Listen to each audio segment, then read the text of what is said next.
Et à travers les résultats qui sont tombés, il était évident que ce projet avait marché.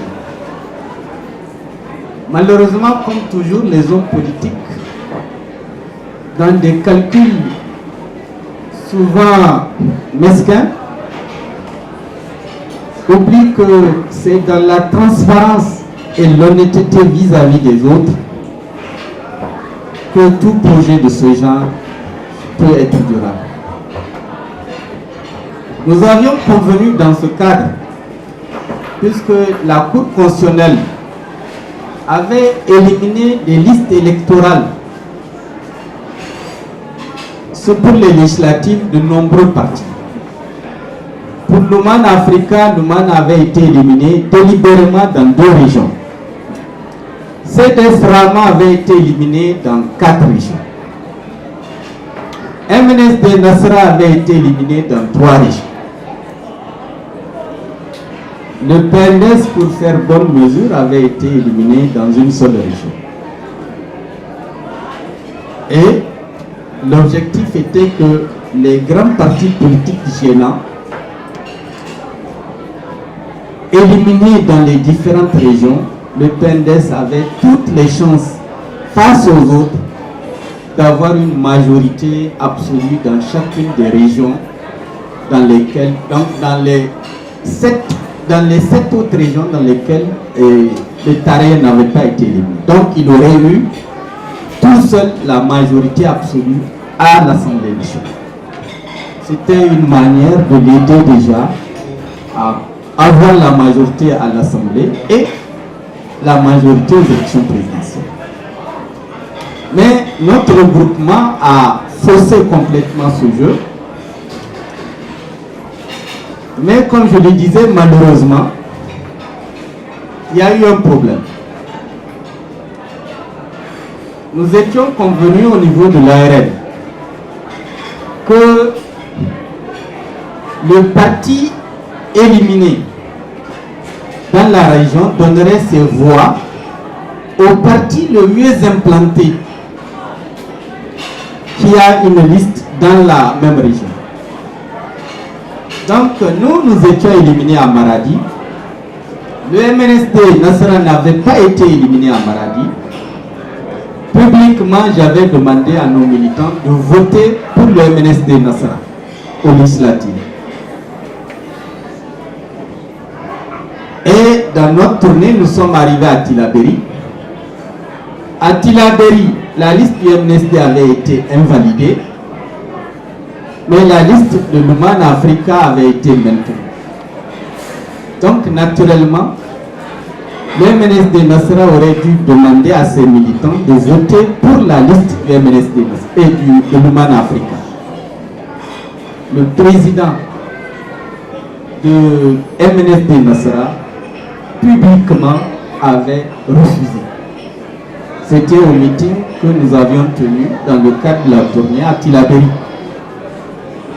Je l'ai invité 2 ou 3 fois à nous rendre la politesse que nous lui avons rendue à Maradi. Il m'a dit que ce n'est pas possible parce qu'il a d'autres alliés. Et ces autres alliés, c'est tous les petits alliés qu'il avait avant de la création de l'ARN. Et son objectif, c'était de les amener tous, puisqu'il n'avait pas de candidat aux élections présidentielles, de voter pour lui aux élections présidentielles, donc de se donner ainsi la chance d'être au 2e tour. Éliminer ainsi l'Oman Africa du 2e tour aux élections présidentielles. Je lui ai dit de ne pas faire de mauvais calculs. Parce que quand on regarde les voix ramassées dès les élections locales par l'Oman Africa, il était indiscutable que le partenaire privilégié qu'il pouvait avoir dans le cadre d'un second tour, s'il allait lui au 2e tour, c'était l'Oman Africa. Mais il a considéré que peut-être qu'avec les voix des autres, il irait beaucoup plus loin. Et malheureusement, au deuxième tour, c'est lui qui est arrivé. Mais le Man Africa faisait la différence entre le PNDS et le MNSD. Puisqu'il a refusé de voter pour les listes de l'Human Africa. Et que pire, il avait invité certaines régions du département de Tillabéri à voter pour le PNDS Tareya, dont Walam et Filengue. Nos candidats dans ces régions l'ont appris, étaient très fâchés. Ils ont dit qu'il n'est pas question au deuxième tour que nous votions pour le candidat du MNSD. Donc, l'alliance avait été rompue pour cette raison. Nous nous retrouvons dans une situation où nous sommes brûlés à droite et brûlés à gauche. Il fallait choisir d'aller se brûler en un seul endroit. Nos gens ont dit qu'il faut aller soutenir le PNDS Tareya. Ce qui a ramené le PNDS Tareya dans le jeu. Nous avons donc aidé le PNDS Tareya à arriver au pouvoir.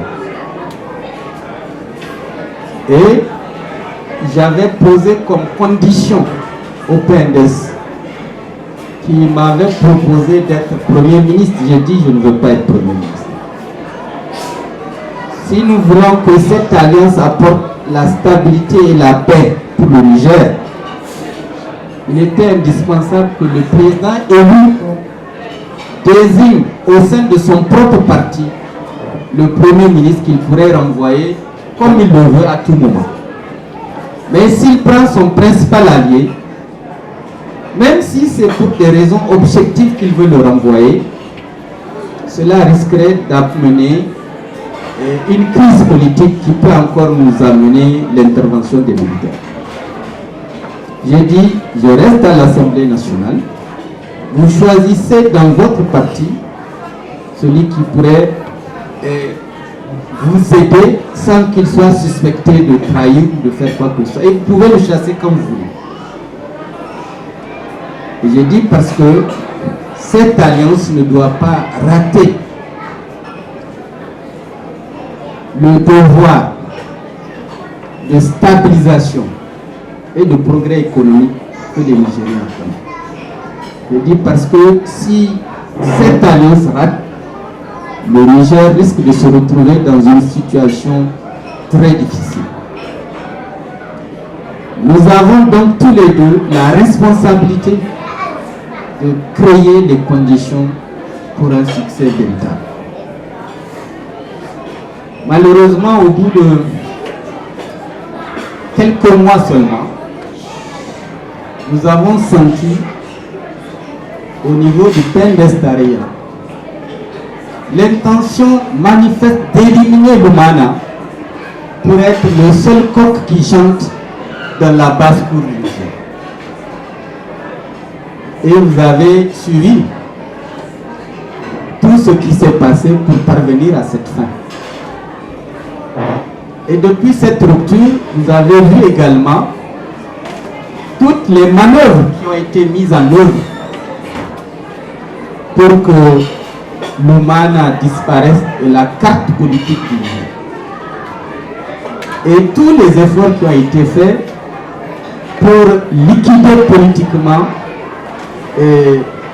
votre serviteur. Malheureusement, comme je le lui avais dit, j'ai dit une action politique peut viser un individu, mais ses effets peuvent impacter sur l'ensemble du pays. Il ne faut pas sous-estimer la gravité d'une action politique, quel que soit l'objectif minime que l'on vise à travers. Et aujourd'hui, je suis désolé, le Niger se trouve dans une situation exécrable. Rien, absolument rien, aucun secteur socio-économique du Niger ne se porte bien.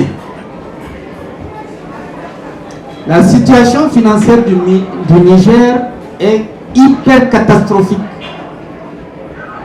La situation et des libertés individuelles et politiques, parce que quand ça ne va pas dans un système de gouvernance, la seule manière de perdurer est de rendre encore plus dur les rapports entre le pouvoir et les citoyens. C'est taper sur tout ce qui bouge, c'est taper et emprisonner tout ce qui conteste. Et en le faisant, le pouvoir se rend de plus en plus impopulaire, démobilise la nation et par ses actions peut être même amené à distendre les liens de l'unité nationale. Bien sûr, ce qui a aggravé la situation, c'est que dans le même temps, nous avons été confrontés au Niger au problème de l'insécurité, le problème du djihadisme dans le Sahel. Et les options qui ont été prises, malheureusement, n'étaient pas de nature à servir les intérêts du Niger sur le plan sécuritaire. Le Niger avait une armée qui se débrouillait bien. On ne peut pas dire qu'elle est extraordinaire, mais elle défendait l'intégrité du territoire avec des résultats remarquables. Mais par crainte de coup d'État, l'armée avait été désarmée. Les munitions qu'on donne aux militaires qu'on envoie au front sont comptées. Vous avez des militaires sur le front de Difa face à Boko Haram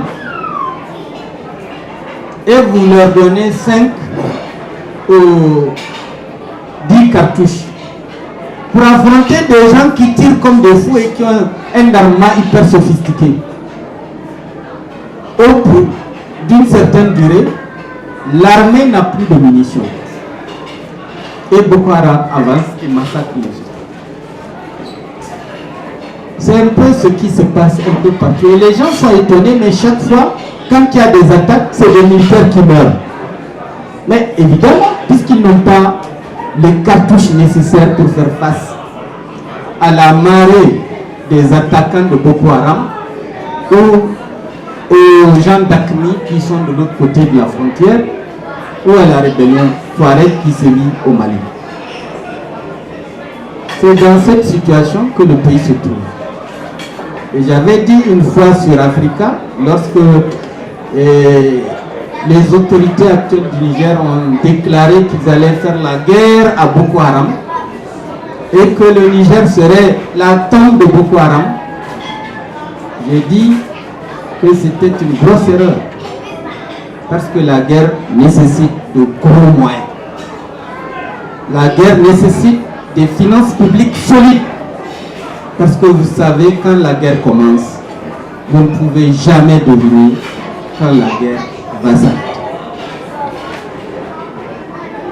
Et malheureusement, j'ai eu raison, dans la mesure où, au lieu de durer 3 mois, la guerre continue de faire des victimes innombrables dans toutes les régions du Niger aujourd'hui. Donc nous ne sommes pas en sécurité. Bien sûr, pour donner l'impression que cette sécurité, on travaille à lui donner de la consistance,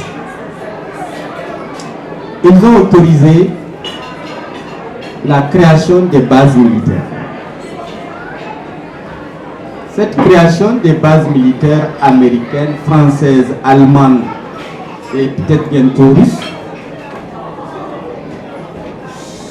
aurait été une bonne chose si c'était dans le cadre d'un front unique avec un commandement unique qui assurerait la sécurité globale du Mali, du Niger et du Burkina Faso qui constituent les pays du front au Sahel. Mais si vous l'avez constaté,